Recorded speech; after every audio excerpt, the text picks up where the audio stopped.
Action ಮಾಡಿ ಅದನ್ನು ನಗರ ಪಾಲಿಕೆಗೆ ನಗರ ಪಾಲಿಕೆ ಅಂದರೆ ಬೆಳಗಾವಿ ನಗರದ ಅಭಿವೃದ್ಧಿಗೆ ಖರ್ಚು ಮಾಡ್ತಕ್ಕಂಥ ಹಣ ಮಾಡಲಿ ಅಂತೇಳಿ ಈ ಸಂದರ್ಭದಲ್ಲಿ ಹೇಳಲಿಕ್ಕೆ ಬಯಸ್ತೇನೆ.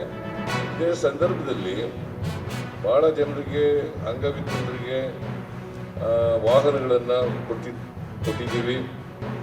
ಆಮೇಲೆ ಪೌರ ಕಾರ್ಮಿಕರಿಗೆ ಕಾಯಂ ಮಾಡ್ತಕ್ಕಂಥ ಕೆಲಸವನ್ನು ಮಾಡಿದ್ದೀವಿ. ಕೆಲವರಿಗೆ ಖಾತೆಗಳನ್ನು ಕೊಡ್ತಕ್ಕಂಥ ಕೆಲಸ ಮಾಡಿದ್ದೀವಿ.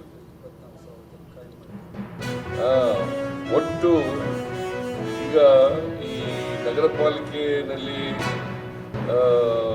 ಪೌರ ಕಾರ್ಮಿಕರು ಕೆಲಸ ಮಾಡ್ತಾ ಇದ್ದಾರಲ್ಲ, ಇವ್ರಿಗೆ ನಮ್ಮ ಸರ್ಕಾರ ಹಿಂದೆ ಇದ್ದಾಗಲೇ ಕಾಯಂ ಮಾಡಬೇಕು ಅಂತೇಳಿ ತೀರ್ಮಾನ ಮಾಡ್ತು. ಆ ಕಾಯಂ ಮಾಡೋವರಿಗೆ ಇವ್ರಿಗೆ ಕಾಂಟ್ರಾಕ್ಟ್ ಮೇಲೆ ಕೆಲಸ ಮಾಡ್ತಾ ಇದ್ರು. ನಗರ ಪಾಲಿಕೆ ಪೌರ ಕಾರ್ಮಿಕರಿದ್ದಾರ, ಇವರೆಲ್ಲರೂ ಕೂಡ ಕಾಂಟ್ರಾಕ್ಟ್ ಮೇಲೆ ಒಬ್ಬ ಕಾಂಟ್ರಾಕ್ಟ್ ಇವರಿಗೆ ಸಂಬಳ ಕೊಡ್ತಾ ಇದ್ರು. ಅದನ್ನು ನಿಲ್ಲಿಸಿ ಮಿನಿಮಮ್ ವೇಜಸ್ ಆಕ್ಟ್ ಪ್ರಕಾರ 7,000 ರೂಪಾಯಿ ಸಿಗ್ತಿತ್ತು ಇವರಿಗೆ. 17,000 ರೂಪಾಯಿ ಮಾಡಿಕೊಟ್ಟದ್ದು ನಮ್ಮ ಸರ್ಕಾರ ಅಂತಕ್ಕಂಥದ್ದನ್ನ ತಮಗೆ ತಿಳಿಸ್ಲಿಕ್ಕೆ.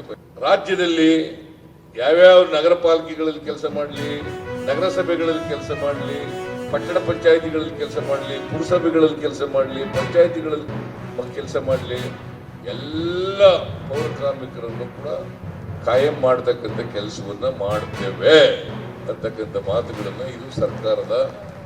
ಅಷ್ಟೇ ಅಲ್ಲ, ಈ ಲಾರಿ ಲೋಡರ್ಸ್ ಇದಾರಲ್ಲ, ಡ್ರೈವರ್ಗಳಿದಾರಲ್ಲ, ಕ್ಲೀನರ್ಸ್ಗಳಿದಾರಲ್ಲ, ಅವ್ರಿಗೂ ಕೂಡ ನಾವು ಮಿನಿಮಮ್ ವೇಜಸ್ ಆಕ್ಟ್ ಮಾಡ್ಕೊಡ್ತಕ್ಕಂಥ ಕೆಲಸವನ್ನ ಮಾಡ್ತೇವೆ ಅಂತಕ್ಕಂಥ ಮಾತುಗಳನ್ನು ಕೂಡ ಈ ಸಂದರ್ಭದಲ್ಲಿ ಹೇಳಲಿಕ್ಕೆ ಬಯಸ್ತಾ ಇದ್ದೇನೆ.